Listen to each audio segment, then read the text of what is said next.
আসসালামু আলাইকুম, welcome to শরীফাস kitchen. আজকে আমি আপনাদের সাথে শেয়ার করব চিকেন নাগেটস রেসিপি। চলুন দেখে নিই কীভাবে আমি এই রেসিপিটি তৈরি করলাম। আমি এখানে 250 গ্রাম পরিমাণ হাড় ছাড়া মুরগির মাংস নিয়েছি। আপনারা চাইলে এখানে বুকের মাংসটা ব্যবহার করতে পারেন।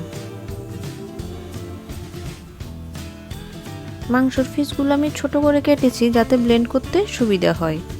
এখন একটা ব্লেন্ডারে মাংসগুলো দিয়ে আমি ভালোভাবে ব্লেন্ড করে নিব। 1 মিনিটের মতো ব্লেন্ড করলে মাংসটা ব্লেন্ড হয়ে যাবে। ব্লেন্ড করা হয়ে গেছে। এখানে চিকেন নাগেটসের জন্য আমি 3 পিস পাউরুটি নিয়েছি এবং একটা ছুরির সাহায্যে পাউরুটি 4-5টা কেটে নিচ্ছি। এখন আমি পাউরুটিগুলোকে ছোট ছোট পিস করে নেব। পাউরুটিগুলো একটা বাটিতে নিয়ে আমি সামান্য লিকুইড দুধ দিয়ে ভিজিয়ে দিচ্ছি। আপনারা এটা বেশিক্ষণ ভিজানোর দরকার নয়, ভিজানোর সাথে সাথেই উঠিয়ে নিতে হবে। এখানে চাইলে আপনারা পানি দিয়েও পাউরুটিটা ভিজিয়ে নিতে পারেন। পাউরুটিটা মাংসে দেওয়ার সময় ভালোভাবে পানি অথবা দুধ ছাড়িয়ে তারপরে দিবেন, যেন এখানে পানি না থাকে। দিয়ে দিচ্ছি 2 টেবিল চামচ পরিমাণ কর্নফ্লাওয়ার, 1 টেবিল চামচ পরিমাণ আদা রসুন বাটা,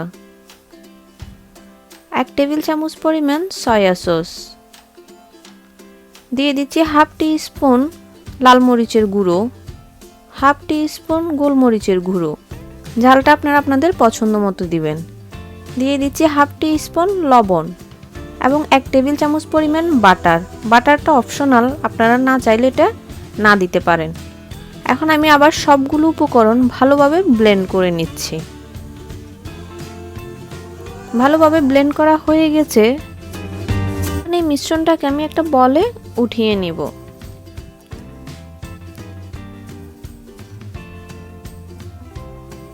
আপনারা দেখেই বুঝতে পারতেছেন এই মিশ্রণটা কিছুটা নরম, এই জন্য আমি এখানে 2 টেবিল চামচ পরিমাণ ময়দা দিয়ে দিচ্ছি।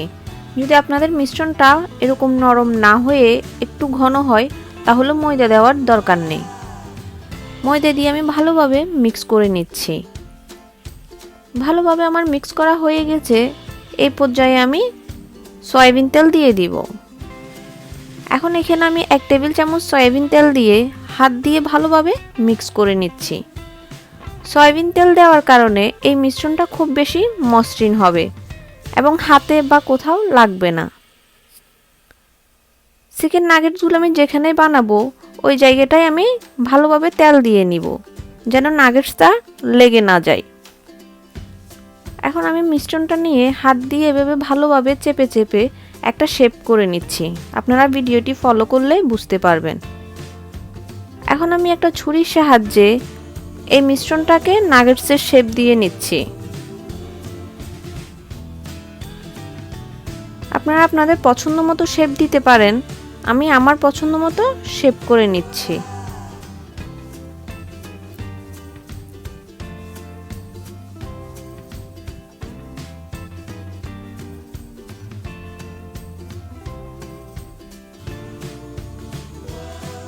এখন আমি এই নাগেটসটা একটা প্লেটে উঠিয়ে নিব। যেহেতু তলায় তেল দিয়েছি এই জন্যই নাগেটসটা খুব সুন্দরভাবে উঠে আসবে। সবগুলো নাগেটস আমি প্লেটের মধ্যে উঠিয়ে নিচ্ছি। সবগুলো নাগেটস আমি প্লেটের মধ্যে উঠিয়ে নিয়েছি। এখানে একটা বাটিতে আমি একটা ডিম নিয়ে নিয়েছি। দিয়ে দিচ্ছি 2 টেবিল চামচ পরিমাণ লিকুইড দুধ। দুধ আর ডিমটা আমি ভালোভাবে ফেটিয়ে নিচ্ছি। নিয়েছি এখানে কিছু ব্রেড ক্রাম্বস। এখন আমি নাগেটসগুলো ডিমের মধ্যে ভালোভাবে কোট করে ব্রেড ক্রাম্বসের মধ্যে দিয়ে আবারও কোট করে নিব। ব্রেড ক্রাম্বস দিয়ে ভালোভাবে কোট করে আমি নাগেটসগুলো একটা প্লেটে উঠিয়ে নিব।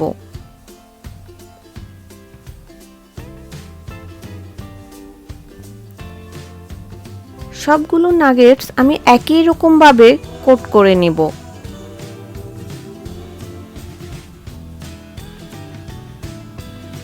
সবগুলো নাগেটস আমার বানানো হয়ে গেছে।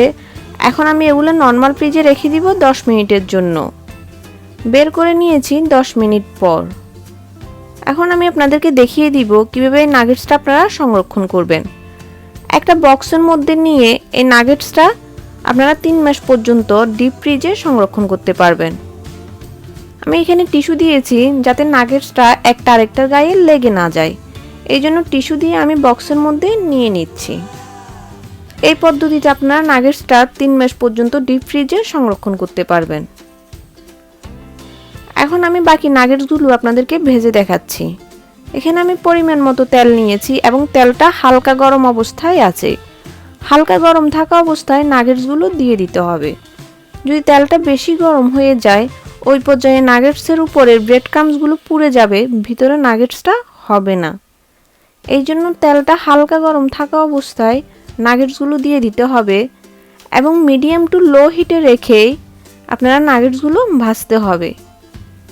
একটা পাশ হয়ে আসলে আমি অপর পাশটা উল্টিয়ে দিচ্ছি।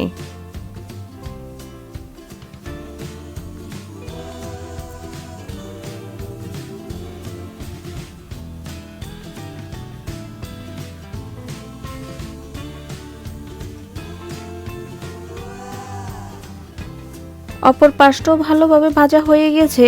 এখন আমি একটা প্লেটে উঠিয়ে নিচ্ছি।